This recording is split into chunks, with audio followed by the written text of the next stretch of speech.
Chaque fois que quelqu'un te dit que tu es belle, est-ce que ça veut dire que moi, je suis laide? Comment oses-tu vouloir devenir la plus belle de tout le village? Prenez votre popcorn et écoutez, parce que je vais vous raconter comment cette histoire a commencé. Dans un petit village appelé Songwo Ridge, Monsieur Robert avait 2 filles. L'aînée s'appelait Mina. Grande, à la peau claire, elle était d'une beauté éclatante. Sa voix était douce, comme une berceuse au petit matin. Chaque fois qu'elle chantait, les gens s'arrêtaient pour l'écouter. Les hommes l'admiraient, les femmes la complimentaient. Même les anciens du village la prenaient comme modèle de beauté. La cadette s'appelait Ava. Petite, elle était adorable aussi, mais le destin a frappé sans pitié. Lors d'un accident en cuisine, de l'huile brûlante lui a éclaboussé le visage, laissant de profondes cicatrices. Et ces cicatrices n'ont jamais vraiment pu guérir. À partir de ce jour, les regards ont changé. Plus d'admiration, seulement l'évitement et la pitié, comme pour lui rappeler « Ne sors pas, tu gênes ». En grandissant, l'écart entre les 2 sœurs est devenu de plus en plus évident.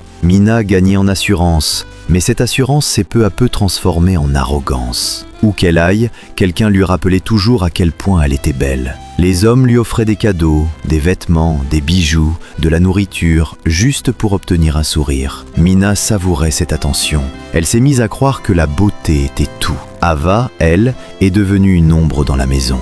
Dès qu'il y avait des invités, ses parents la pressaient. « Ava, rentre, ne sors pas ». Elle ne pouvait que se cacher derrière la porte et entendre tout le monde encenser Mina, comme si Ava n'existait pas. À chaque fois, son cœur se brisait un peu plus. Même si elles étaient sœurs, Mina refusait de marcher avec Ava. Si Ava voulait sortir avec elle, Mina la chassait d'un geste méprisant et disait « Marche derrière, ne me fais pas honte ». Ava comprenait la raison. Cette douleur allait jusqu'à l'os. Nuit après nuit, elle enfouissait son visage dans l'oreiller et pleurait, sans laisser personne entendre ses sanglots. Souvent, elle priait Dieu, se sentant rejetée et humiliée. Même son reflet dans le miroir lui faisait peur. À la maison, Ava vivait comme une servante. Toutes les tâches étaient pour elle. Porter l'eau, acheter les légumes, ramasser du bois, faire les courses, du matin au soir. Mais ses parents protégeaient Mina. Elle est trop fragile. Jusqu'au matin où Ava alla au ruisseau pour puiser de l'eau. Sur le chemin, elle vit une vieille femme épuisée, avec une énorme jarre à côté d'elle. Elle voulut passer son chemin,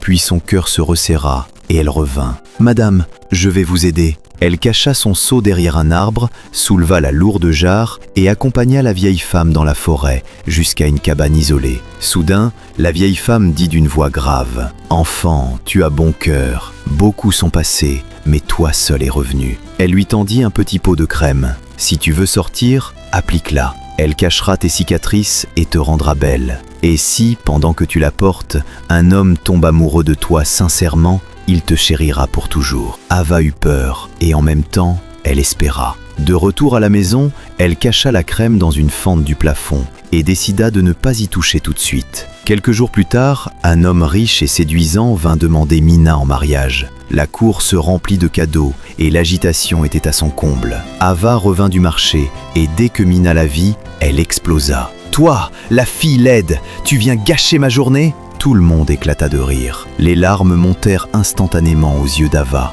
Elle courut dans sa chambre, pleura jusqu'à manquer d'air. Puis elle leva la tête et tomba pile sur l'endroit du plafond où elle avait caché la crème.